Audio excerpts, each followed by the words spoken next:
Good afternoon, Master, and how may I serve you? Good afternoon. I'm Analea, and when I was first introduced to you, you stated, as it relates to America, that you had a mandate. Today, is your mandate the same, um, or has it changed? The mandate, from a spiritual perspective, is still very much the same. It is that a lot of the issues that people, especially politicians and the media, are having with the Master Obama is that he is clear, and I am his gatekeeper. I'm a master of clarity. Therefore, it is that he speaks with clarity. He speaks simply. He speaks so that he may be understood. He speaks from his heart. He is well educated, he is well informed, and it is that he carries forth a desire for the peace and well being of the people. This makes those who have been very involved in what we could call an elitist society quite uncomfortable, because there is a fear that if everything is shared, there will not be enough. And yet it is that a great part of the moving toward 2012 is the remembrance that as you focus on beauty, as you live the love, as you dwell on the intentions of what you would hold for yourself and for others, you begin to bring them about. Humanity has absolutely no idea how powerful their thoughts are. And the fact that so many people are dwelling on what is wrong with everything simply brings more chaos to the planet. And the logical mind, or the practical mind, or the egoic mind would say it's hard to change. In the midst of a crisis, it's hard to think of something good. And yet it is. That is your unconsciousness, because you have lost your discipline to remember the love, to remember the beauty, and to remember that you are divine creative masters with the free will to bring about in your own life as well as in the lives of others a magnificent time. And so it is.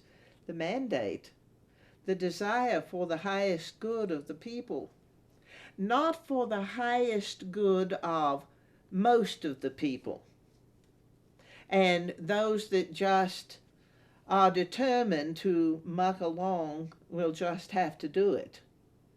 But the intention that we hold as masters is for the highest good of all of the people.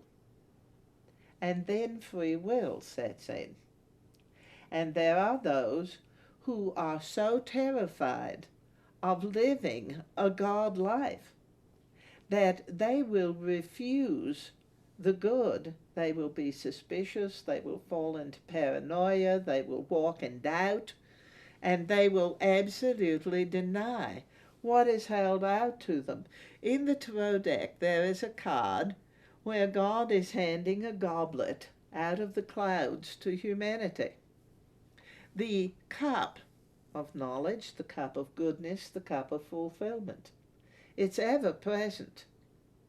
But each individual is required to reach up and grasp the goblet. Not only grasp the goblet, but drink of it. And the ego is advising you, just because this came out of the clouds, you're not sure it's God. And just because it looked like God, you can't be sure it's not poison. And just because, and so it is.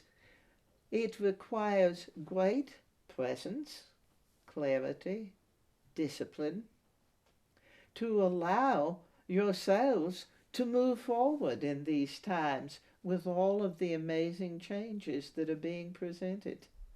And the good is there for everyone. The mind wants to point to where it isn't working.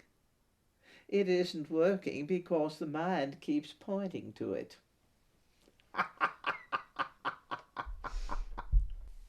Has the understanding definition of free will changed as the Earth's frequencies have and are changing? What free will is hasn't changed. How God set it in motion hasn't changed. What has changed is the necessity to recognize, to understand, and to honor that you have it. Because free will has always been considered something they have but not I. Free will has been something that could be used when it was convenient and then set aside when it wasn't. And free will operates in all things.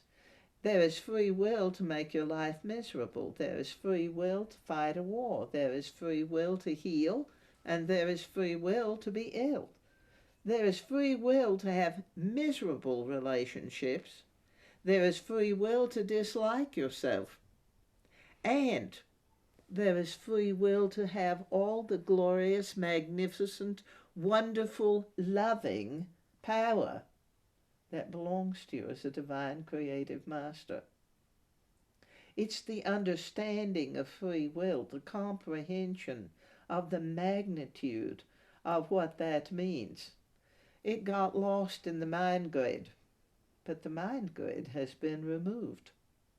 And that is creating a lot of chaos on the ball, because as the mind grid has been removed, the limitations that everyone could point to as the fault of the world are gone. Another point of coming home to self, like it or not. One of the things I've encountered over the years of knowing you is the confusion that people have around your name, Saint Germain. Ah, yes.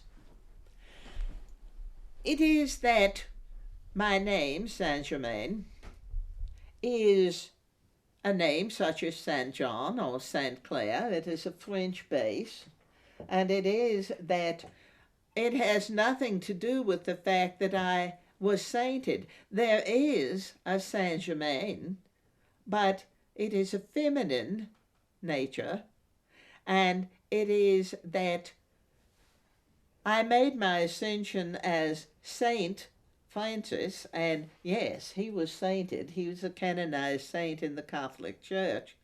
But you won't find Saint Germain, Count Riccardi, in the canons of the Catholic Church, because they believed that I was a rascal and a scoundrel, and they scarcely were going to canonize I.